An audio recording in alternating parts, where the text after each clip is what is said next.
I wanted to share with you guys a resource. This is are you guys familiar with Entertainment Partners? Yeah, everybody knows who they are. Yeah. They're like the 1,000-pound gorilla. They're the big, provider of a lot of accounting solutions and other sort of solutions. But they have this great interactive website that shows incentives. I meant to show this in the last session. But when you're looking at, somebody asked a question about co-incentives, so incentives in different jurisdictions and how they work together. We've done a number of these. We've not done mixing an incentive in the United States with an incentive in the Caribbean, but one really common question we get from folks in the United States in those different jurisdictions is, where can I get this kind of thing to shoot, like what you have here in Trinidad and Tobago, the landscape and the beautiful beaches, and it's hard to get that in Georgia, right? Mountains. It's really even hard to get that in. It's impossible to get that in New York. In LA, you got to kind of fake it. I mean, ultimately, if you're trying to make something that looks like a certain place, and the Caribbean is the right fit, and you want to be the solution for that as you go out into the marketplace, and you want to be a co-producer, you might be able to pitch to these folks that getting an incentive in the United States and bringing a unit here that would qualify for the minimum spend to qualify for the tax credit in Trinidad is a good solution. And as we get into talking about return on investment and selling your projects, maybe one of the things you could do is, if you're partnering with other people, you can get yourself familiar with the incentive environment. And this is productionincentives.com. It's a great resource. If you hit the Caribbean site here, and it takes a couple of seconds for this thing to load up the next website, but it'll take you to wherever you go in the world. They have incentives. One of the productions we're doing this year is a production that's a co-production with, I don't think I'm on anymore. Yeah. Troubles. Okay. Maybe their Wi-Fi dropped off? Let's see. Let's see. Siri or Alexa, where are they at? I'll turn it off and turn it back on again. Let's see if that helps. You just see which Wi-Fi you're connected. Export TT. Yeah. Okay. I should have. Try again. We're gonna access yes. So let's hit Caribbean. Guess, but if that works, then. Thanks. Okay, so you can see that they sort of map it out, and Trinidad Tobago's right down here at the bottom. Little box with just a little information about the production incentive. You can see, what that incentive is, and then you can check out DR, which is a very. I'll tell you this: in the United States, the DR tax incentive program is pretty widely known. And it's only 25%. You guys are up to 55%, but that's local. But even still, it's based on marketing. Yeah, and then Puerto Rico, and so you can use this resource to go pretty much anywhere in the world, and you can see the United States. We're doing a project right now that is a partially shot in Georgia and partially shot in Poland project. And Poland has a tax incentive, and Poland's tax incentive is very new. And in order to get that project done, we needed a fixer in Poland, somebody to be a co-producer, to do exactly what we're talking about, you guys might do for people. And they did that in Poland. They did a great job. But as you're talking with people, and you need to know more about what the incentive environment looks like where they're from, this is a great resource. Even Oregon has one that it's not great. You can see the incentive when you compare your incentive to theirs. this isn't much. You really want to be shooting in Oregon if you are going to get a 10% rebate. And it also is sort of color-coded so you can see the types of incentives that The different forms. Christy went through. So refundable tax credits, transferable, which is selling it from a generator to another taxpayer, the rebate grant sort of places that are similar to what you have are here.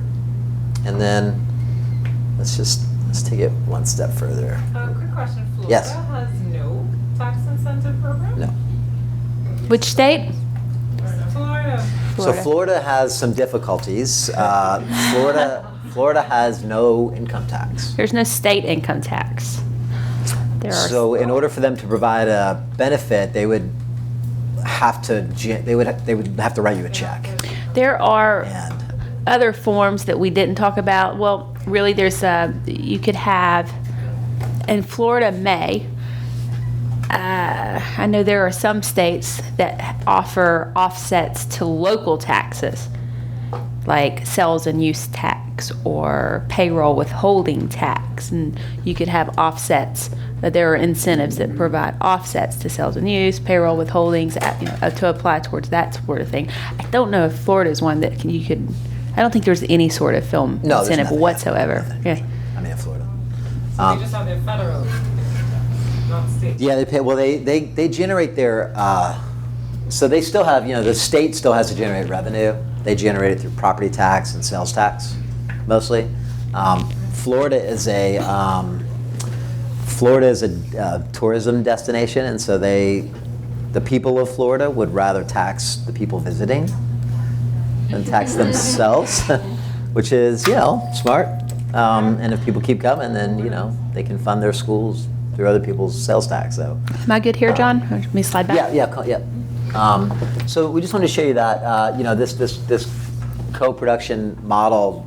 As you talk to other people, this is just a good resource to go and check it out and see what the incentive environment is around the world and how you compare. Because a big part of you going out and marketing yourself as a co-producer is to understand how your value translates against your competitors, because these are your competitors. And so the next thing we're going to go through is understanding how to communicate with investors. That is so important as you move into selling your own content to potential investors. So Christy and I work with a lot of, I think it's Film TT. Mm-hmm. Is it on? Okay. Mm-hmm. Christy and I work with a lot of independent producers. We do studio work as well, but studio work's so easy because studio has the money and they control the project, and it's just managed at the studio level. Independent film is so different, as you know, because you're so reliant upon someone else sort of making your dreams come true. And you have stories to tell. You have great stories to tell. And you've been dreaming of those stories and writing those stories and putting together shorts versions of them, or coming up with ways to communicate it through other mediums of your art, or you can talk about your story. But at the end of the day, when you go talk to an investor, investors aren't as interested in hearing about your story as much as they are interested in hearing about how much money they can make off of your story. And I may sound cynical, but I don't want to make it sound like investors don't love film, because I think investors only get into the business of investing in film because they do love film. The problem is they're programmed to think about investment in film like they're programmed to think about any other investor. So I'll take this back to a comparison to investors that we know that have invested for the first time in film. So one of the things we do is we partner with independent producers to put together packages that they can send to people, or that they can present to people, in a small setting to convince them to be a part of their project and their world. And one of the things we always hear from investors is, what is my return on investment for this project? And they're talking about this project. If they were to invest in a restaurant, they wouldn't be saying, what is my return on investment for this weekend? Right? They would be saying, what are the prospects of this type of food selling in this environment over a long period of time? Or what are the complementary businesses in this area that would help this restaurant to be successful in generating year-over-year revenue and year-over-year revenue growth? Or they might say, what is the possibility of me investing in this real estate, of it appraising for a higher value later, and me getting appreciation in the value of my investment? But when they come and they talk about film, they say, what is the return that I can expect to get off this project? And what that ignores is the fact that you guys are the product, right? I mean, you guys are the producers who are generating the art that you're going to share with the world for your career.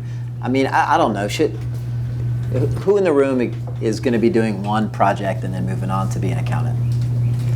Not that would be great. You'd love to be an accountant, but this isn't a short-term career choice for anybody in this room, right? This is what you want to be doing when you grow up. So, when you talk about, I really didn't like the look on everybody's face when I said accountant.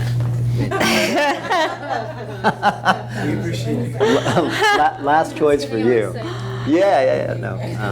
Whatever, we don't want to be filmmakers. No, I would love to be a filmmaker. I just don't have it in me, but you do. And yeah. But people that invest in film do want to be a part of film. They can't be a filmmaker because their brains don't work like your brains work. But they wish that they did oftentimes, and they wish that they could be a part of that world, so they want to be a part of that world. But in their mind, they're investing in this one thing. You guys, when you're communicating with investors, have to show them that you are filmmakers, and that extends to this project and future projects. I'll start off by giving an example of a great relationship that we've seen blossom over the course of the last couple of years. We had a filmmaker who, he had great projects and he had experience, and he wanted to make projects, and there was a local restaurateur who had made some money in restaurants and cashed out and had some money to invest. And he wanted to invest in projects. He met this filmmaker, Ryan, and had a good first impression with him. But he was still really, really worried about the investment itself. Ryan presented information and ultimately won him over, and it was a really, tenuous sort of conversation up to the very end when the investment was finally made and the project was greenlit, and it was a wild failure. Most film productions are. Most film productions don't make money. Don't make money, yeah. It's hard to make money. It's in just this the business. truth.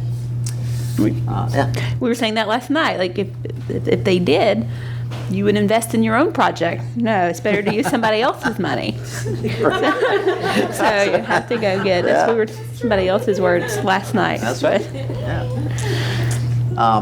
But this investor was not a film person. No. Most aren't. It's a restaurant guy. You have people who are of high net worth looking to make money in other industries, so they're kind of diversifying their investments.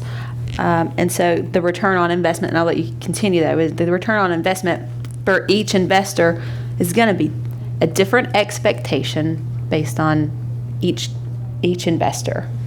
And it's going to be different based on each project. It's going to be different for a short, it's going to be different for TV, it's going to be different for feature film, documentary, because they're all different, and they all have different distribution channels, and they all have different, from the top up, but each expectation is going to be different. So I just want to add that before you went a little deeper with Ryan's investor, because I know where you're going with this. Yeah. It's good. So Ryan's investor was really disappointed that, and Ryan did a good job, But Ryan's investor was really disappointed that it didn't make, first of all, it didn't get very many screens. And it didn't make much money in VOD sales. And they had a decent deal for international distribution. But at the end of the day, when the other channels didn't make as much money, the international pre-sale that they did didn't look quite as attractive because it didn't make up the gap of screens and VOD. And theater is such a small percentage of the money that you make off of a film these days that if you don't have good showing in digital, it's going to be difficult to make money, and it didn't make money. But what happened was, throughout the whole process of making the film, this primary investor developed a fantastic relationship with Ryan, and he was involved. And Ryan showed him how it works, and they made the film. They stuck to the budget. One great thing is he said, "Here's what it's going to cost," and they stuck with the budget. And so when this film was done, and the losses added up, Martin had to decide what he was going to do next. He loved the experience of making a film. We talked a lot about, investing in film gives you access to film. And whenever we're talking to investors on the side without filmmakers being present, we do talk about this. We talk about, you're going to get access to this thing that you think is awesome, and it really is awesome. There aren't very many things, when people decide to be an accountant, we can be like, oh, it's awesome. You're going to come to work and you're going to get to meet. One of the things we say is, you get to see He's lots trying to of, get an employee. He's lots of recruiting. we say you get to see a lot of business environments. You get a little insight into people's business, but ultimately you're going to sit there for that first year and you're just going to crank out work. You're going to be just working and learning and working and learning. And so it's hard to say that, but when you tell an investor, who's a little bit different than an entry-level employee in accounting, you tell an investor that you get to see the inner workings of a really cool process. It's true. You do get to see the inner workings of a really cool process. You get to see artistic expression. You get to see how teams work together, and you get to be a part of this really magical thing that we love to do. Oftentimes, we're involved in these really exciting projects, and we have to drag ourselves out of the office to go on set and just be a part of it for a moment and visit with our clients. Sometimes we don't get to do that because we're busy, but when we get to do that, we're excited about that. It's one great thing about working in this industry. And so we talk to investors about that. But that only goes so far. And investors need to see a little bit more. But Martin's experience with Ryan selling the dream and talking with Martin about what they were doing and Martin understanding it, did give Martin a trust level with Ryan. So that, and Ryan did have a bit of a track record of some successful things as well. So it wasn't like this was based on a pipe dream. Mm-hmm. Martin invested in a second film. Mm-hmm. And what he realized when he made that big leap of investing from the first film into the second film was that he was investing in Ryan, not that film. And, I think that they've done 3 or 4 films now together. The second film did well. The third film that they did together is going to absolutely crush it. It just, it's hitting the mark. It's got great, distribution. Pre-sales look good. Part of that is the Martin Ryan team is working better, because when you do better with the team, you have better results, and the product ends up being better. But a big part of that was Ryan's ability to communicate the long-term investment plan and goal with Martin, so that Martin can understand it, and Martin can see what would happen, even if we have a setback, what could happen down the road if he trusted in Ryan and he invested in Ryan.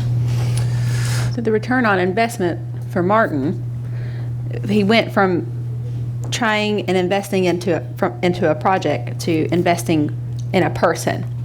And that's what we see with independence. And the return on investments when you are when you get private financing in an independent film, is going to be a lot different than, like John was talking about at the beginning, when you are being funded from a network who's ultimately going to own your project, who's going to take that IP and go. But this, and with independence, you're going to continue to carry that. And so it's going to take some period of time before you can really start to recognize the return on investment. What is the return on investment? Is how long it takes and how much of that initial investment your investor's getting back. Is he getting it all back? Is he doubling it? Is he almost doubling it? What is it? It's 100% if you double it, your return on investment. So it's not generally going to be like we said at the beginning. All films don't make money. They're risky. And people invest knowing up front that they're risk. So when you're having these conversations, and I don't want to jump over where you're going perfect. with Ryan and Mark, one of the things that changed, initially Ryan had the conversation with Mark on the first project. This is the budget. These are the film festivals that we're going to participate in, and these are going to be the final. These are our targets for distribution channel. My track record, Ryan already has relationships with Netflix. Ryan has relationships with other theater, with other people who would market him better to distribute in other countries, which is where he ended up being where he said he was going to be, but those numbers didn't match what he had projected to begin with, which is why Mark was a little upset after the first project. Second project was different, and there were some. The second project went much better. Yeah, it did. Was this a slate? This is not a slate. This was a separate. Was this like part of a? Well, I mean, Ryan had a slate, but Mark didn't sign up for the His investor slate. wasn't signing up That's for a right. slate. I mean, in his mind, Ryan had many films he wanted to make, but he didn't pitch a slate. That's at right. first. But Ryan Mark was better off on the second round because his expectations were managed a little bit better, and Ryan too learned. And Ryan's very credible. He has many projects behind him, like John was saying. But even still, he was able to better, create a return on investment calculation for Mark up front that also helped Mark come back. He did come back the second time because he was investing in Ryan, but he was expecting a return on investment because. And he had a credibility there, and the project was actually put together a little bit better on the front end too. So a lot of stuff was pieced together. I didn't mean to jump around, but with No, Independence, and you part have of that was Ryan did a better job putting together the projections of the financials. Do you want to get on? Yeah, so I do want to do that. I wanted to poll the audience. Does anybody in the room have? Does anybody in the room have a list of projects they want to create? A slate, a projected slate, or Yeah. projects? Do they have A titles? list of projects Yep. that you're ready to market, that you want to market. Yeah, even if they're in like the Or pitch. twinkle of your eye phase, the story idea. Yeah. My eyes been to it. Right. And that's normally the idea, right? Because you go through your life and you experience these things, and it becomes art in your brain, and after a while, when you're with it for a while, it becomes art in your heart, and then you've got this thing, and you just want to do all of these things. And it's not just the one project. It's you have a slate of potential films in your head, and that's your career. That's your whole career mapped out in your head. All of these projects that you want to do one day. Who in the audience has ever done a waterfall projection? Who knows what a waterfall Yeah. projection is? It's okay if you don't, because then we can kind of back into that. All right, let's talk about what that is and why it's important for ROI. I've got a couple more questions, and then let's jump into ROI calculation. Has anybody ever presented any sort of financial calculation to an investor? You have? Okay. What did that look like? It just looked like my budget, the potential distributing channels, Mhm. how the different venues that I'm going to show the stuff at, ticket sales, and then basically what their return on investment is, the profit line and whatever else. And it included back end and what they're going to get just to return their funds. The return on investment, which was the 20%. So 120 Yeah. and then 50-50 split or something, Yes. like a traditional model? Yeah, okay, well good. That's a fairly sophisticated model, and it's kind of vanilla model of investing, and we're going to talk about that. Does that sound familiar to everybody else, that model?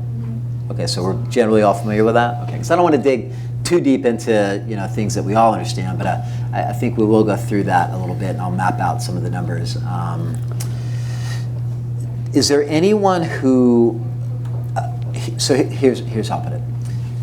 Who in the room has visualized who their perfect investment partner would be? Yeah. What is that? The communications company. Okay, like the actual company. Yeah. Okay. And it's a company you know. Yes. And why would they be a perfect investment partner? Because it's the type of company that they are. Mm-hmm. They have a bigger vision than just normal.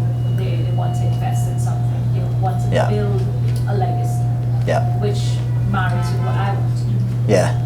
And they're not just investing in the project, but they're also investing in me. Yes. So that's why I wanted that the slate of films what I have is what they want to invest in and build around. But now I need to go into details and I'm stuck because I don't know the details. Right. Of, like that kind of stuff. Yeah. Yeah. Has anybody else given that much thought to their? Yeah. Well, for us, ideally it would be a company that has a high need for foreign exchange. So like here in Trinidad, we have like local franchises in Pizza Hut, brands that require. We have a current foreign exchange issue here, and our projects stand to earn a lot of foreign exchange, especially for breeds. Mm-hmm. And even if we don't return 20%, at the very least they will get back what they invested in a currency. They need to buy their own things for their business. Sure. Yeah.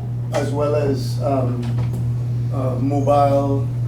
We have a project that is specific for film on mobile. And we think that that'd be attractive to mobile service providers that build their clientele by offering content to their customers as a way to. Yeah, so the great thing I hear about both of those examples is you guys understand the potential investors. So one thing that people fail constantly at is they want the money, but they don't know what the investor wants from the investment. One thing that often gets forgotten is, investors have alternative motivations for investing in film. Sometimes investors in the United States, where we have an income tax, might be okay not making money because they could generate losses from creating this film, right? Yeah, then that's because, when you, as a film producer, you're out raising money, right? And you're raising money based on a budget that you've presented. And say you don't turn a profit. The film doesn't turn a profit. You've spent every dime and your revenue, you didn't end up in the green. You're in the red. Then you're left with a loss. And the loss will generally, depending on how it's set up, flow through to the investors if they have any equity or stakes in the profit losses in the company. But the very beginning is, you're out raising money, presenting budgets, presenting this financial information to potential investors. They're looking at the budget. After everything's settled in the budget, the movie's made, you've paid out everything on the budget. You are looking at potential revenue from box office, TVs, licensing, DVD sales. Now, in this scenario, you are making the project starts to turn a profit. This is when the investor is looking to be paid back, when they're expecting to get their return on the investment on the front end here, an early return on investment. But it really, I'm kind of getting a little deeper, but this all goes into the waterfall projection that we were starting with. And the waterfall projection basically says when when the rain comes, how's it going to flow? Whose pockets is it going to go to first? Which obligations do you have to satisfy first? In which order? Then you have your other contracts with your talent, and you have to account for that. It's a very tedious, very important process to be able to keep track of that and pay out according to that, because that's where the lawsuits happen if you don't. And ultimately, that's how you're going to begin to calculate the return on investment as it starts flowing through, coming in, the revenues, and how you can satisfy your investors based on the agreements up front. I think I jumped over something you were going to speak on. No, it's okay. No. All of that goes into understanding the audience of your investor. So, this whole return of capital to your investor may be taking on a different light if your investor really only wanted losses, right? So if you have an not to say that they want your film to do poorly, but if their worst case scenario is that investing in your film would create a business loss for them that they could offset other income with, then that the investment into your film is going to be successful in their eyes, whether you make money or don't make money, right? So it's almost like off the paper and return on investment, right? Not your traditional return on investment. You guys are talking, You can explain that again a little better. Yeah, so this is getting into some accounting tricks, right? But if you, in many environments, you have people who have multiple businesses. Maybe one makes money and maybe one doesn't. Maybe one loses money. From a tax perspective, you combine them. And even though this business made money, you don't have to pay tax on it because this business lost money, and you combine them at the taxpayer level. And if this one made $100,000 and this one lost $100,000, you have no tax liability. If this thing that lost money was a passive movie investment that lost $100,000 and this was a real estate investment that made $100,000, you could take those in certain jurisdictions and offset them to make zero, and there's no tax liability. So even though they would rather make money on that film, it's a little bit of a softer hit because that tax write-off helps in another business area. So that is like, not everybody's going to get an MBA, particularly filmmakers, right? So when you talk to an investor, the idea of translating to them that you talked about risk the other day, and every time you get into an environment where you talk about risk to an investor, you have to take the conversation to mitigating that risk. And this is one of those areas where you talk about risk mitigation. Somebody says, what's the worst case scenario? And we're gonna actually run some numbers in a minute so we can see what that looks like. But you say, what's the worst case scenario? Like, what's the worst that could happen? And you could say, well, you invest $100,000 in my film and it loses all the money, but at least you get to offset all of your rental income from the properties that you rent out to people, right? So, hey, worst case scenario is you save some tax money, right? Yeah. So it's about, how do you communicate that? So getting back to the original point, you guys have done a good job of thinking about who your potential investors are and what they need. If the rest of the room hasn't thought about who your potential investors are and what they need to hear from you from a business perspective, then there's a little homework there, right? Because every investor has something that they will have a hard time communicating to you. They all want to be a part of it, though. There's something about, I guess it's the film and entertainment industry that brings people out who aren't in the industry, who are high net worth individuals that have deep pockets, that have the funds to put out and invest because they want to offset and diversify their risk. There's something about, they want to see their name connected. They want to be able to say that they invested in a film, whether or not it made it through or picked up at any festivals.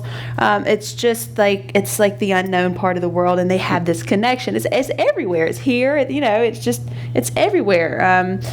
We see that, so you offer the credit, your name and the credit, but at the end of the day, what they do understand, and because their CPA is telling them, you need write-offs. You need write-offs. So at the end of the day, to them, maybe I invest, maybe it does get picked up at the box office, maybe it's a hit. Then to them, they've won twice, like really big. So it's a gamble. They kick their losses down the road. you've identified the people that you think would be perfect investors. If you haven't done that, like John was saying, maybe keep these type of things in mind for someone that you thought wouldn't be a good fit for an investment that actually they might be. It's more than just getting return on investment from the box office or royalties. Yeah, it's understanding what they need. So the two examples that we got so far are corporate investors. Is there a reason for that? Are you guys are interested in independent private investors as well, right? I mean, do you approach them? Does anybody approach independent private investors? Sort of, but not Yeah? Where do you find corporate. them? Where do you? Yeah, where do you find them? What do you mean? So, okay, so you said corporate versus, what do you mean by independent private? Like John. Rich people, yes. Like John. Ask John.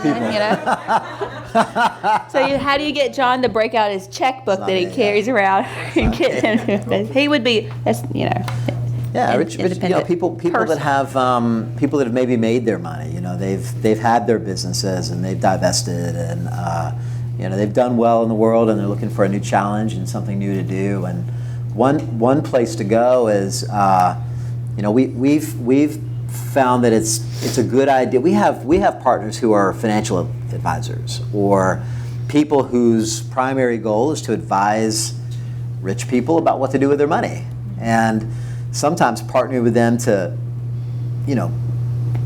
at least present this as a viable investment alternative to the traditional investment alternatives is a way for them to show value to their clients that they're thinking about things other than just, stocks. The problem is financial advisors don't get a commission off of getting, them invested in your No, film, right? but they So get- what's their incentive for that other than to help you out? and make right? their client money though. So say their client does invest. The Michelle example, it's a great example. I don't want to go too far off track, but this No, that's a great is example. I think this is really good information. So we have she's an EP, she's an executive producer. She wants to be an executive producer. She's not raising money for one particular project. She has been approached by a lot of different producers and creators who have a slate of film, and they say, this is the slate I have, this is the project I want to make, I just don't have the money, I'm looking for funding. Everybody's Sounds looking familiar. for, everybody's looking for funding. But what Michelle is, in this example, Michelle has a lot of contacts. She sits on the board of Women Film Television Atlanta. She's very active in Georgia Production Partnerships. It's a small circle. She has a lot of contacts. Her husband's an attorney who is his best friend is at Merrill Lynch. Merrill Lynch is a really huge investment firm. And over dinner one night, she's talking to her buddy. What's the Merrill Lynch guy? Anyway, she's talking to the Merrill Lynch guy over dinner. And she's like, I have these people. And he's like, Michelle, he's like, you know what? Let's talk more about this because his clients are high net worth individuals that have always mentioned, I would like to take part, become active in the Atlanta film industry. How do I get into that? How do I invest in? How do I buy a movie? Or how do I, So they kind of were talking back and forth, and they put together a really nice evening on a rooftop high-rise in Buckhead, Atlanta, cocktail hour. And it was, how many people were there from Merrill Lynch clients? Maybe about 8, 9 max. And then Michelle had John and I come, and we met with a couple of the Merrill Lynch people, and we met with the different investors. And there were 2 filmmakers there who had their slate. And so the first beginning of the night, and there were drinks, it was non-intimidating. You had a lot of money sitting up there. I was intimidated. There was a lot of money sitting up there, and it was very intimate and not intimidating and not in your face. And they knew what they were there for, and it was there to learn how they could participate in the film industry. So John and I started the evening with education, talking about the film credit, how it works. Michelle stood up, thanked everybody, and then after that, she kind of talked about the people that were in the room, and then she brought up the 2 filmmakers who did a high level. This is my film. This is what it's about. This is the budget. And John and I had worked with both of these, with Michelle on the budget for both of these. Keep in mind, Michelle had ton of people she could have brought, but she brought these two particular people because they had a slate. Not that their projects were better, but that their budgets were together, their return on investment calculation, their projection of what they were going to do, the film festivals they were going to go to, the distribution channels they were going to seek. Because the people sitting up there on that rooftop, they wanted to see the numbers, they wanted to see how you were going to get there, who you were going to use, what type of talent you were going to attach, and what agency you were going to use to attach them, even if you had no way in hell to get this actress. But they wanted to know that you had a plan and you had it mapped out. Because if they're going to invest, how do I know that this is going to happen? And then they wanted to see comparisons with other movies, but we kept it at a high level. They got to see how it would work, and there was no expectations for either of these filmmakers that there would be an investor picked up that night. This was the reason they were there, was so that they could help in the education process. It went great, and so just to kind of say that's a great example of how you use your resources to bring people together in a room. And so there were some really good carers got picked up. Mm-hmm. So one actually did get picked up. I don't think they're shooting yet, but No, but they will. but that's how you get money in a room. That's kind of to go. How do you find the money? You got to be creative. You got to use your resources. And they knew the investor. So you guys were talking about these corporate investors. You kind of know what they need. You know, what Michelle did well was she knew what these investors needed. They needed an alternate investment vehicle. She had a finance background too, Michelle does. That's right. So she understood a little bit of the language. And when she had a deficiency of knowledge, she brought in somebody to help her fill that in, so that by the time she was presenting to these investors, she understood what the questions meant that they were going to ask. And their concerns were, not like product placement or, helping to expand product base or overlapping users or things like that. Their questions were, more about just how does the investment work. So in this situation, there were real estate investors, there were stock investors, and then there were some folks who were investing in companies and redoing companies and building them back up, maybe sell the companies, sort of private equity type folks. But they were used to those transactional sort of investments. And so she knew that what she had to do was communicate to them how a consistent investment in a slate of projects would generate value over the long term of the relationship. Instead of one sole project alone. Invest in the library, not just one project. Yeah. All right. Well, I mean, so that's why I asked that question. I didn't understand it. So for example, in my example, we've never approached, so even though I have an idea of that's how we would approach it, we've never done that. Right. But the only reason we thought that might be a thing to do was because one of the projects that we had in the past, we could not get it funded, even though we had a contract for like 100,000 Canadian. We could not ramp up and buy the equipment and everything else. And in that particular case, purely by coincidence, there was this guy who heard about this stuff we do in general, and he's like, "What are we doing now?" Just talking. I said, "Well, we're doing this, but we don't think we can do it." But it's just good news to get an opportunity from abroad. And what he was saying is, he's like, "So how they pay you?" I said, "Well, they wire the money, right?" From the credit, is that what you mean? No. This is Or how does who pay, the how Canadians? They pay us when we do the work for them. Oh, how do the Canadians pay? Yeah, and we say, well, they just send me the money. In installments or, yeah. So then he asked, so do you have a Canadian account? He's like, no, we don't have a Canadian account. But we don't need Canadian money. We have no reason for Canadian money. He's like, okay. He said, I will invest in the total capex to show me a budget. I mean, there were 10,000 questions. We had to show him a lot. We had to show him the agreements. We had to show him everything, help him understand how animation works. And he said, I will fund all the capex. I will fund the budgets. All right? I will invest in the project. There's a separate company to do the project. We will open a Canadian bank account. When you say they would fund the capex, you mean they would buy the equipment and the camera and all that? The company that bought the equipment. Oh, yeah, okay. We needed the equipment and all that. Didn't have any cash flow. But I didn't understand why, right? I mean, I was like, I mean, you know, this is the first time we're doing a project this way. I don't even know if we will. You know what I mean? I just let you know, I know you well, I don't want to start a bad relationship after. He said, I didn't understand his motivation to do it, even though I knew him well. So the money wasn't sketchy money.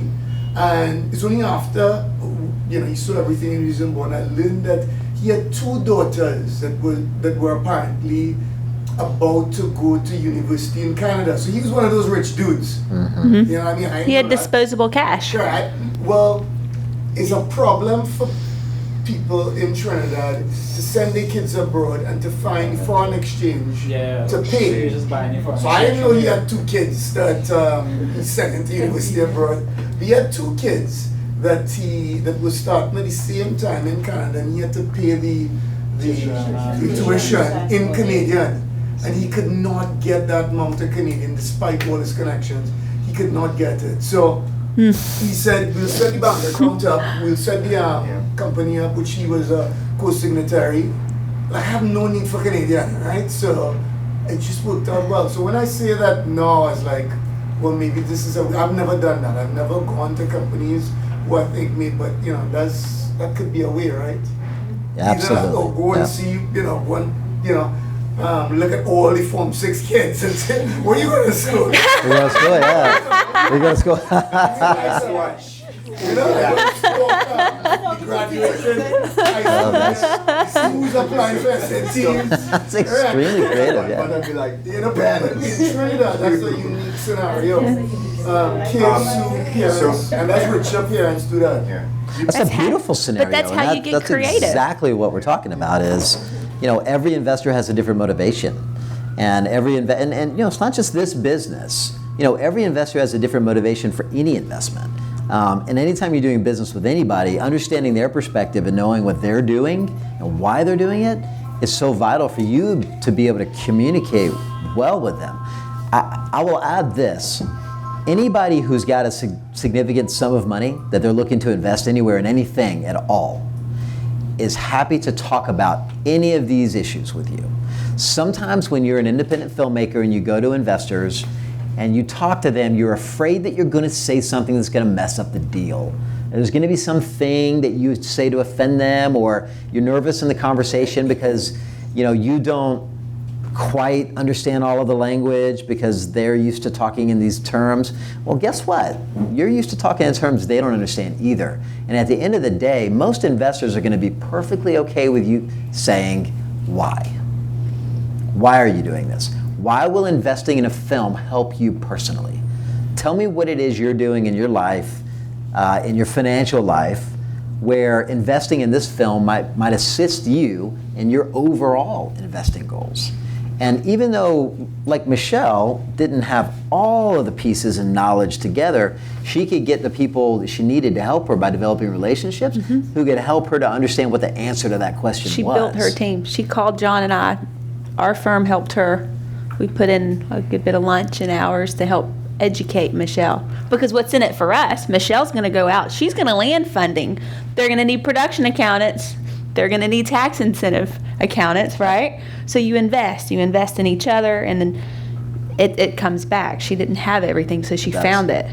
And these investors, these investors will happily share this with you. They are not, if you ever end up in the room with an investor and you say, why is investing in my film, how's it going to help you in your overall strategy, and how can I be a part of helping you with that? If they don't want to tell you, I don't know. It's almost like, if they're not willing to partner with you and share with you how investing in the film is going to help them and be beneficial both ways, then maybe they're not a great partner, right? It's like if you ask somebody a question that you're afraid to get the answer to, and they won't tell you, there's a reason for that.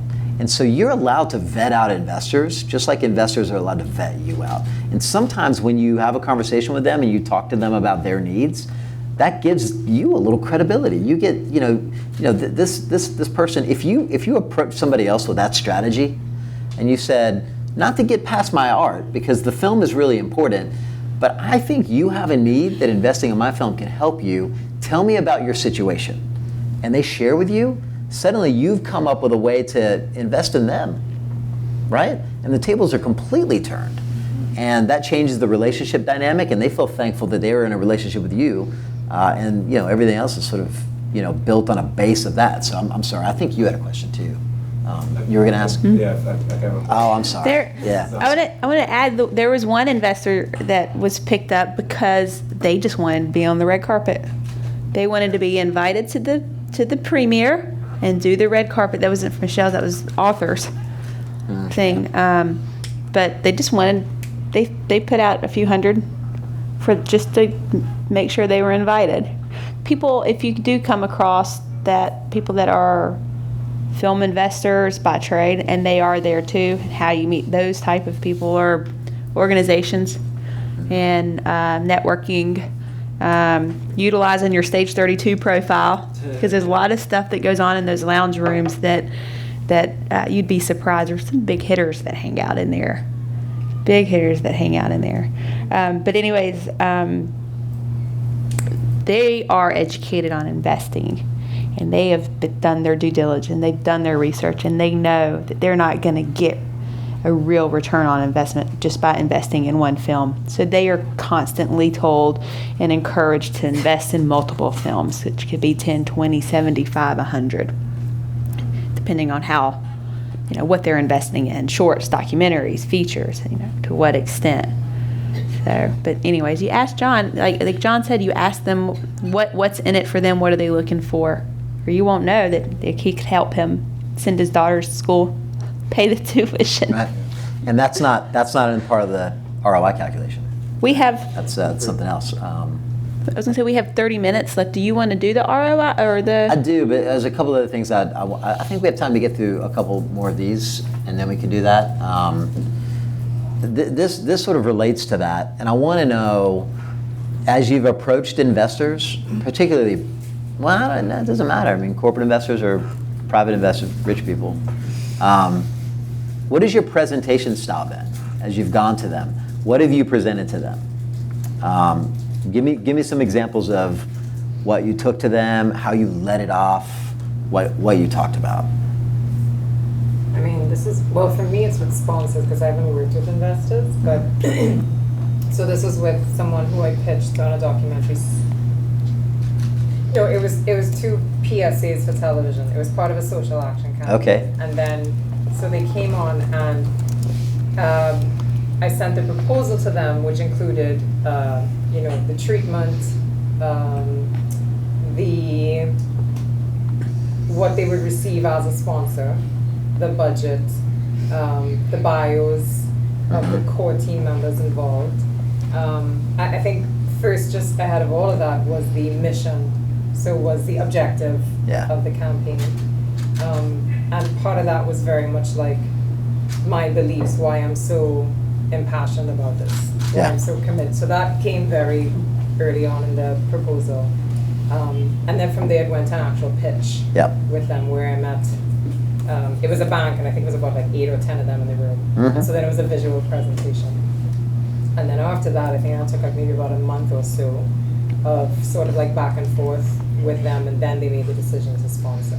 Okay, so in exchange for sponsorship, they just get product placement and that sort of thing? It was recognition of their sponsorship. So their logo appeared on both PSAs. It was very visible. It was mentions on our social media sites. What else was there? Yeah, and those PSAs, they played a lot, like on television. Theatrically, like in theatrical avenues, and even like in the stores, like they just tried to get it on as many screens as they could. Right. So I'd go to like the grocery, which is, one of them is like Massey Stores here, and then I would see it, and they would just rotate it, because they wanted to get as much mileage out of it.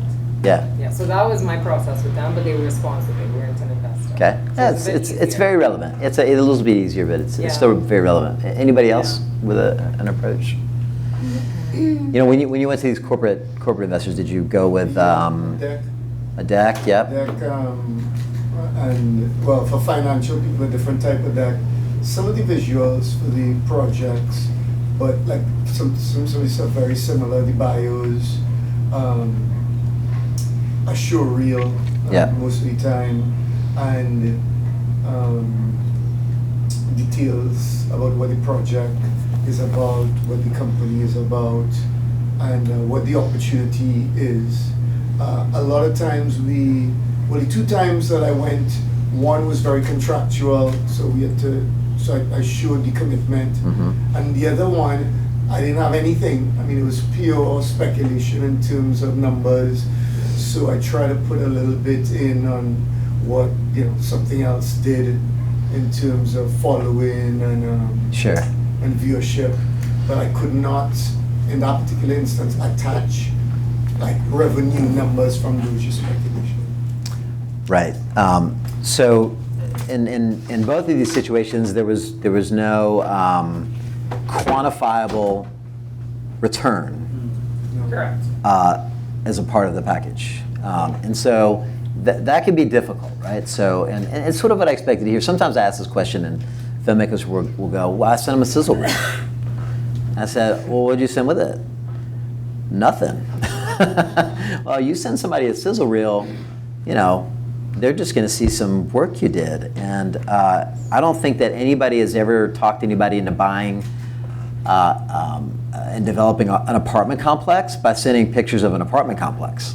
You have to give them something that answers the questions that you're going to ask of them, which are, what do you need out of this investment? And so, when you ask them, what do you need out of this investment, that's going to prompt you to figure out what it is you're going to say to them to answer the question, what do you need out of this investment? And oftentimes that's going to be, when do I get my money back? How much money is it that I'm going to get back? And then what is my risk? What is my low side? What is my high side on this investment? Now, I am a little cynical on this. This is a friend of ours came up with this analogy a long time ago, but it's not necessarily. Please don't hear me. I am not being super cynical about your art, because I love projects and I watch movies and television shows myself. But when you go to an investor, it's almost like taking your baby to them to show off your babies. Anybody ever showed you guys like pictures of their baby, like ad nauseum? Like, my baby doing this, my baby doing this, right? So you take your film, which is your baby, to these investors, and you say, look how pretty my baby is, and they go, oh. It's a great baby. Yeah. And then you say, look, it's got a really beautiful pink bow on her head. And they're like, yeah, it's all your baby, And then you're like, it also has this really great matching pajamas that goes with the bow. You'd love it. Like, when you see the whole thing together, it's amazing. Like, my baby looks pink and with this pretty face. And after a while, they're like, listen, I'm not saying I don't like babies, but I need to know if your baby's going to make me money or not. Right? And so as much as you love your project, they don't love your project the same way you love your project. They love your project in the same way they love their apartment complex investment, right? Because their apartment complex investment is going to give them a cash flow projection. Mm-hmm. So when you approach them, these things that you're doing are great. Mm-hmm. They put this package together and you show them your art. You show them, something about what it is and how they can believe in what you're doing, but you also need to show them numbers, right? So let's just go through, should we just do a quick waterfall projection just to teach that? We got like 20 minutes. Yeah. Yeah, that's it. So Yeah, let's do that. So I'm gonna move. yeah. So I'm actually I'll do this. It's fine. So, when you're presenting your investment, and listen, this is a short class. I hope that, going through this, and we sort of lectured you a little bit about don't present your baby. I mean, all of that was like 2 examples of people who have gone out and tried to sell a baby, ended up having to sell something that was more valuable than a baby to investors, right? This is going to give you an introductory understanding of something that some in the audience already understand. How a basic, plain vanilla waterfall works, but also how you can calculate a return on investment on that waterfall. Hopefully you can take this knowledge and you can expand on that. There are lots of resources out there where you can take what we're about to show you and expand that and sort of suit it to your project. And you can see what types of numbers these people are looking to see when they look at it. At a higher level, these are the bases you want to hit. These are the milestones, the drivers, things to keep in mind as you're putting your projection together. So, Is this in the way? Actually, let me do this. We're not in the United States, so let's do this, yeah. Movie Project Limited. In a basic, even a corporate investor, private investor situation, you're probably going to have a production entity. And that production entity is going to be creating content. It's going to be spending money, and it's going to be earning a rebate, and it's going to be generating, hopefully, revenue down the line.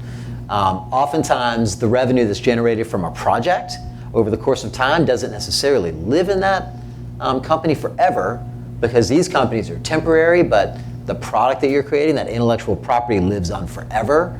So whoever owns that intellectual property ultimately is usually the person that owns it by contract, not by investment in a film. So I want to caveat this by saying that when you invest in a company, you're not necessarily owning intellectual property. And I think there was an intellectual property class at some point during this process. If you didn't listen to that, that's important, because there's a distinct difference between investing in a production entity and getting returns and owning intellectual property. And so don't hear me say that any of this money buys intellectual property necessarily, okay?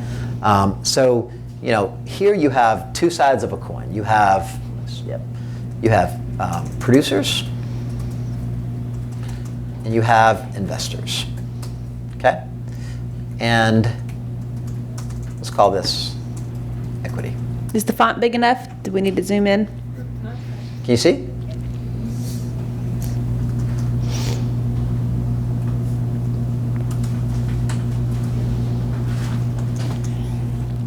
So traditionally, on each side of the equity breakdown, you have 100% of the company. 50 on one side, 50 on the other. You're the producers, okay? You are the individual with the idea, the script, the intellectual property that's going to make this film a reality.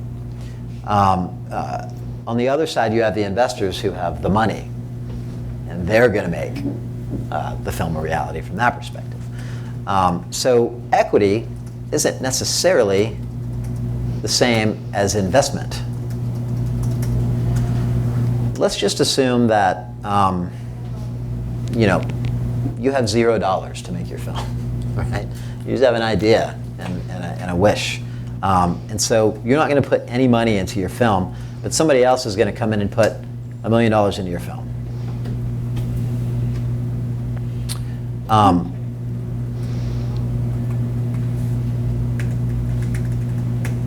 That investment into your film represents the entire investment into the film from a monetary perspective.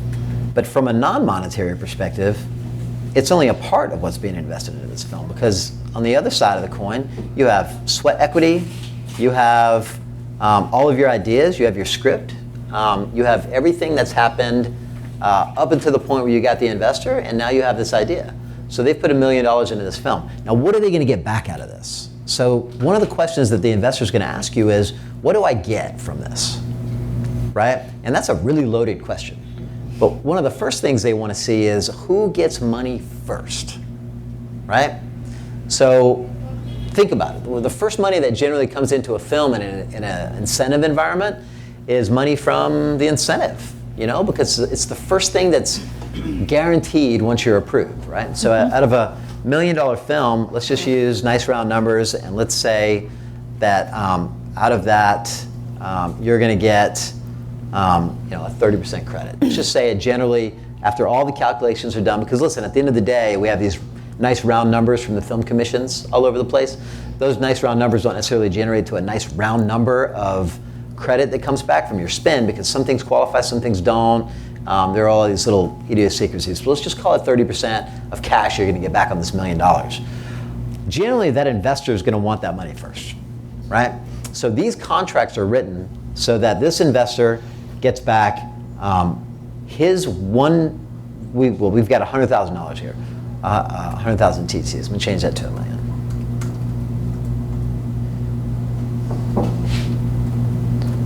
they're going to get their million first, right? So if they get 300,000, they're not yet made whole.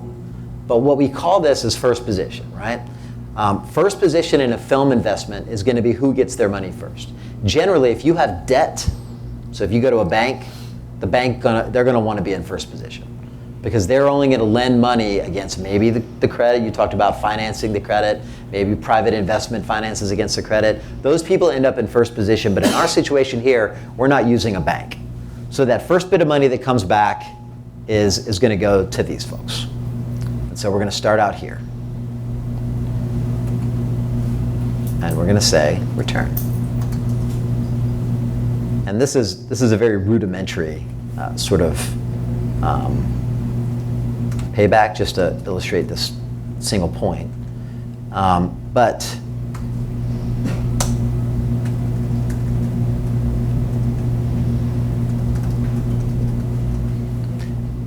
when you guys talk about films, you don't talk about gains and losses, right? You talk about art, right? But when they talk about investment, they talk about gains and losses. How much they're going to get back. So here, we've made our investment, and we're either going to make money or we're going to lose money.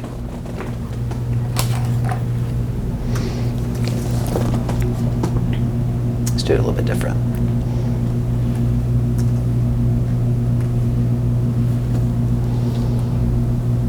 So far, they've put $1 million into this thing. They've gotten 300 back, so they have a loss, right? So they haven't made any money yet. There's a $700,000 loss on this film. So are they happy? Are they happy yet? Well, they're not quite happy. But do they feel pretty good about the fact that they were able to get this return of $300,000 from this tax incentive? Yeah, they feel pretty good about that. Ultimately, what happens next is you're going to have all of the revenue sources. So let's say theatrical release. Let's say digital video on demand. Let's say DVD release. Let's say international. All of these things could happen, right? Yeah, box office. And when we pitch it, we're giving them really good numbers in the pitch. But let's say, it does pretty well in theatrical release. And we get them to that. They've made $50,000 on this investment. They've been made whole on their investment. So you'd think they would feel pretty good about that at this point, right? Well, probably not, right? So if it ends right here, I'm not sure they've made their cost of capital back. Because if it does this well in theatrical release, one of two things has actually happened. Two things have happened. One, you've not made any money yet. So you still own this thing, but you haven't made a dime yet on the producer side. But they've only made $50,000, and depending on how long that took to happen,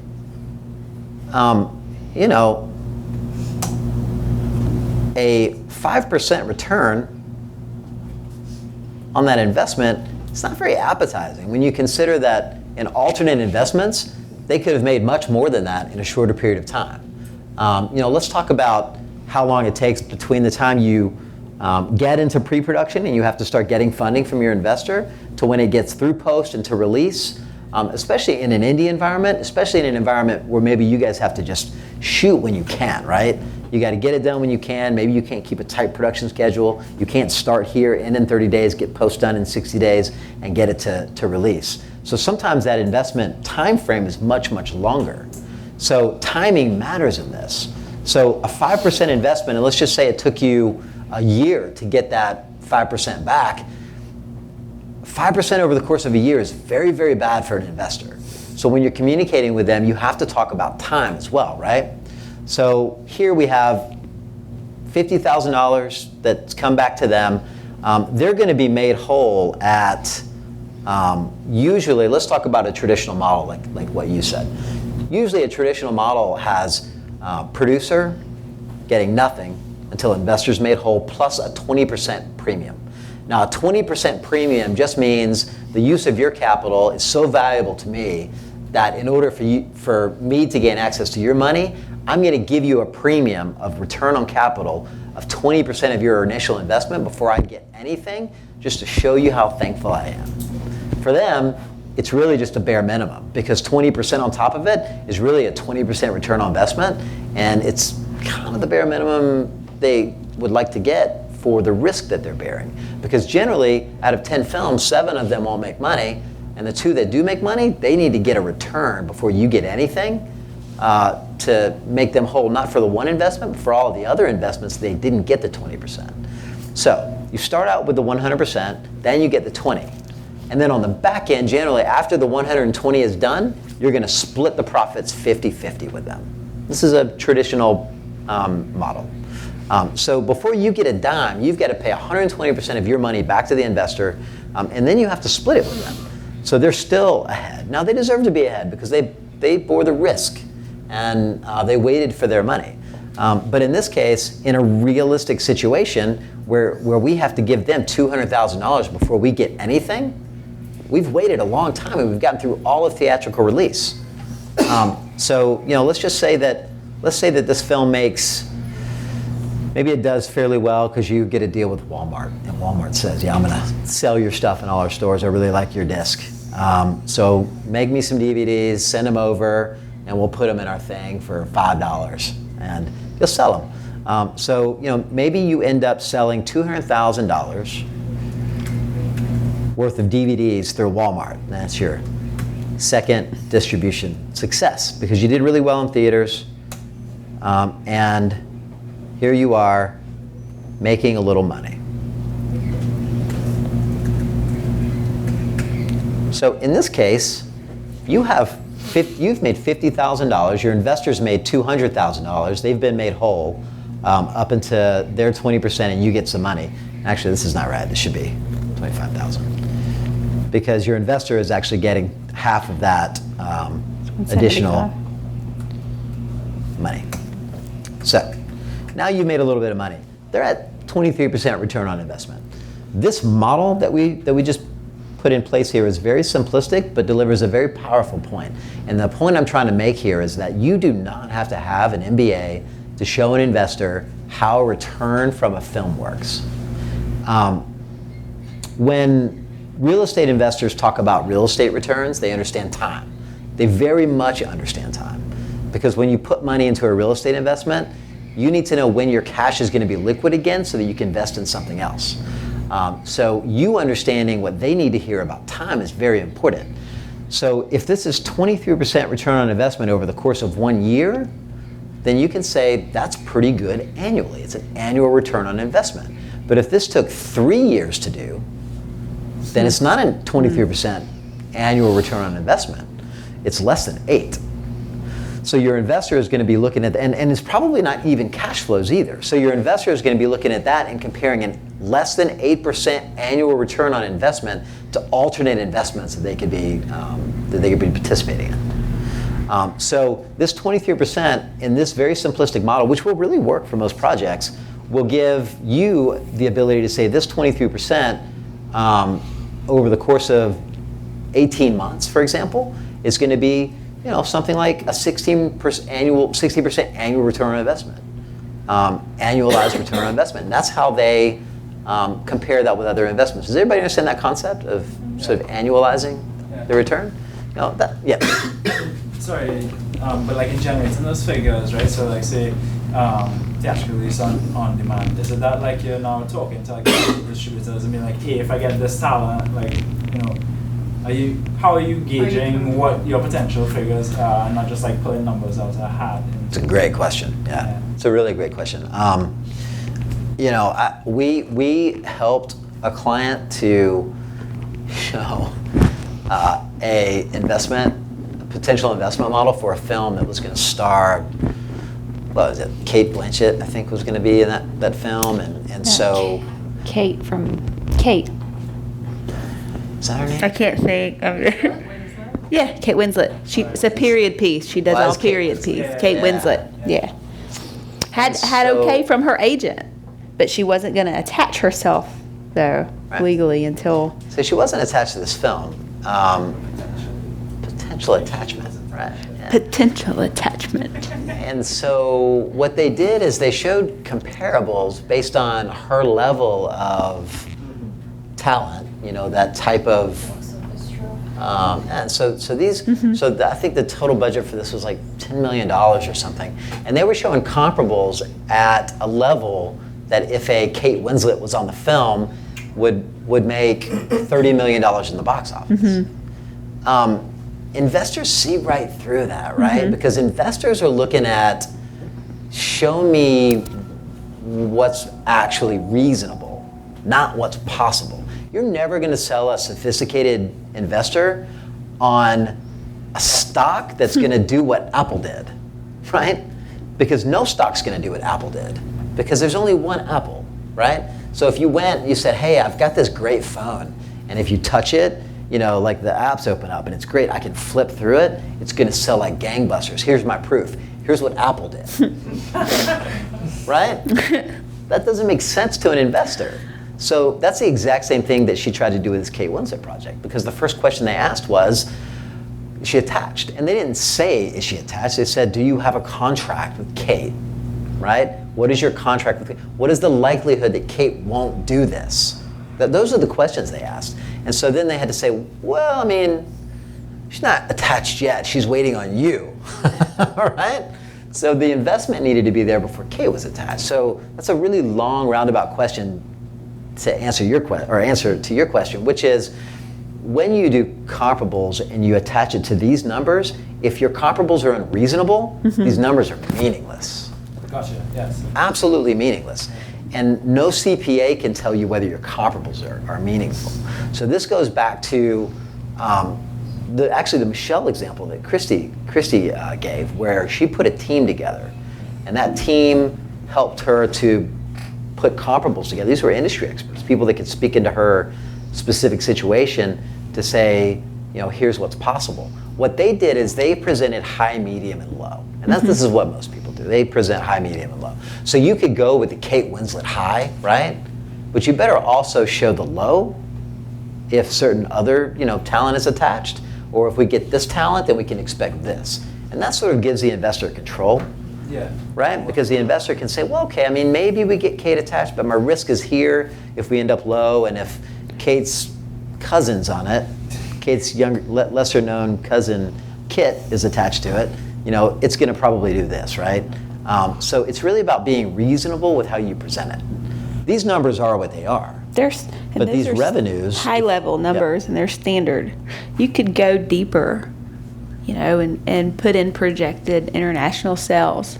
You could go deeper and put in projected product placement, revenues. You could, you know, on your supporting tabs that you're going to have, you know, your film festival income, because you're gonna win some stuff. You're gonna get accolades, and you're probably gonna get a little bit more sponsorship. You could not be too creative, because, like he said, an educated investor is gonna see through the crap. But you know, let them know that you have but you're eager. You're gonna be going to the film festivals. You have ends with Delta Airlines for product placement, or Coke, and you're going to use all your resources to try to bring that in. Is it really 5? I think it's 5. It's 5? It's 3 minutes to 5. 3 minutes 5? Can I ask a quick Yeah. question?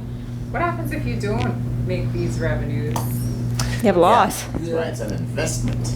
It's an investment. Yeah, that's It's an The investment. risk. Investors don't have any recourse if you don't. You have to be careful how you present these sort of numbers, right? So there are regulations in different jurisdictions, and actually they've gotten very strict in the United States. They're less strict in other places, where you have to communicate to potential investors that there is a risk of loss. And you have to explicitly communicate You have to. that there is a risk of loss. Okay. And my recommendation is, a lot of times filmmakers will try to bury that kind of in the back, like somehow you're pulling the wool over an investor's eyes. Listen, your investors are sophisticated. They understand there's a risk of loss. They just want to know what the risk of loss They didn't is. get rich. That's right. by Yeah. doing You nothing, have to be right? transparent. Yeah, so when Right. you present these numbers to them, you know, you need to present this in such a way, and that's why we always recommend the high, medium, low approach, is to The say, different columns, the high, risk of the loss medium, here. the low. Right. So you can see the different scenarios and alternatives. You carry this out. Yeah. So you could still have Kate Winslet, but there's also Katie Yeah. not Winslet. This column will have Kate. KT The Benslet. revenue's going to be different, right? I was asking because like what I was trying to, when I asked my question yesterday to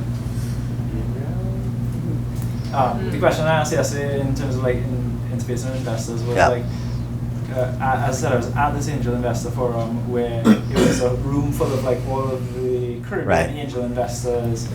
I was filming it, and like an agent from ICM Partners came up on the podium and put up like some really big films that she's been involved with being an agent, and like people just don't understand our industry and the Right. level of risk that there is. So like this is helpful in terms of like just What about Yeah. showing brackets in that sense. distributors? Because don't they? Because they have to get their cut, like their seals, and so where do you put them in?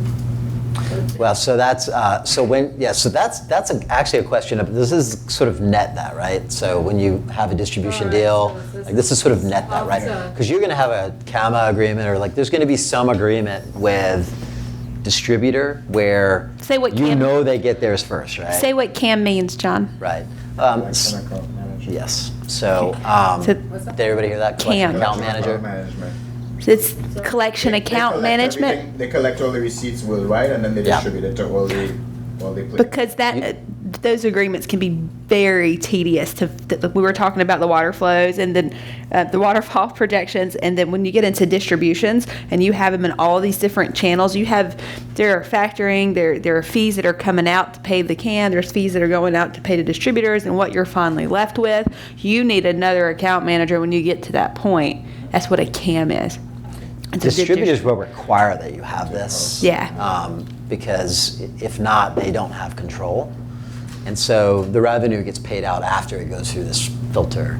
And so this is all net of that. This is what, and this can be net. surprising. This is a really great point. Because, Right, this is net of that, right? This included in whatever the expenses were to get to the gain loss at the end of this is the whole project, right.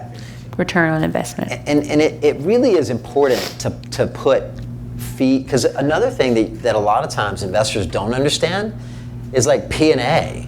Like they think, okay, well, what's it going to cost to make this film? Well, we're going to spend $1 million in Trinidad making this film on camera and lighting and sound, and like that's Still it. gotta market And it, then you have this promote thing. it. It goes through. What about post? Well, okay, let's just include post. Well, what about P&A? Well, okay, well let's include that too. And by the time you get to that point, where you actually have a film and you've marketed it becomes this big thing. And It's $4 million. it goes back to the way the over point budget. that we talked about is investors are sophisticated. Just tell them what it is, right? We did a film 2 years ago where the producer didn't talk about P&A.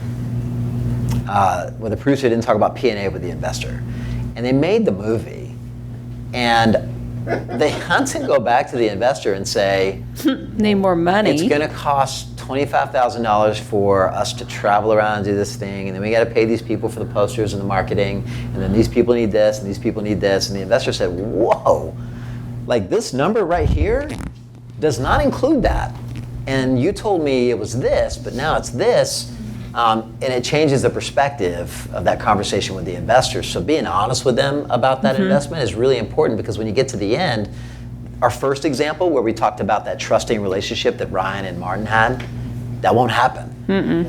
Because you didn't build trust, because you didn't talk to them about everything that could potentially go wrong in that scenario. And so it's really important to just be really forthright at the beginning, because when you finally do get that investor who's like, I'm in, let's do this, you're not going to wake up in the middle of the night in sweats going, I can't tell them about P&A. Right. Oh my gosh, like how am I going to talk about that, right? I have a question. And we're getting to 5, so I apologize It's- if anybody needs to leave. Yeah, it's 5:02. So one of the issues I always have is how long does it take to get them back? Yes. Yeah. It could take Because It could take years. It just depends on the lifespan and how long it takes the That's- distribution. that's usually where they bolt for the door. It has to be a good fit. They have to understand that investing in films is going to be a long-term investment vehicle. It's 3 years minimum, and 3 is quick. Yeah. 'Cause most, what do you say, 7, 10 on average to get your full, like if it's successful, a 100% ROI. Yeah. That means you're completely made whole with what you've invested Yeah. before you even talk about the 20% premium. So what I've done in the past, I've done pitches not for any video or movies, but to investors or potential sponsors, informing them about the tax deduction and the rebate and that kind of stuff.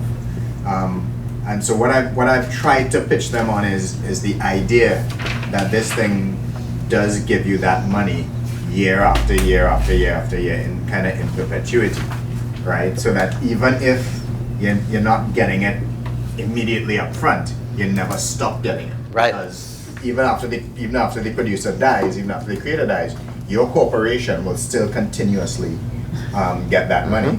And especially for the tax deduction, what we with one client, we figured out that as long as they took the money out of their marketing budgets or their corporate social responsibility budgets, there was no downside. Yeah. Right. Because they were going to spend that money anyway, it didn't matter. As long as they spent it on the film, that came back to them 100 and something %. Right. And everything else was gravy. So it then became, well, what is the actual project? Is it a good fit? You know, have you come to me too late for this year's input? And that's it. That's the big thing. But they're still very. Yeah. But part of the reason they're kind of is because Kate Winslet's not attached, so they're not seeing. They need Kate. That's where the package for the movie needs to be. The lesson here is make sure Kate Winslet's attached to all your projects, and it's fine. Has to be a period piece, though. Are there any other questions before we stop? And listen, we're going to be here tomorrow or in 2 Sunday days for the roundtable. roundtables, so we can kind of dig in deeper, and that might be a good opportunity to dig in deeper to this kind of calculation thing. But are there any other questions about the presentation or just generally? Okay. Hope you guys got a lot to take away. Thank you, guys. Thank you, guys. Thank you, guys.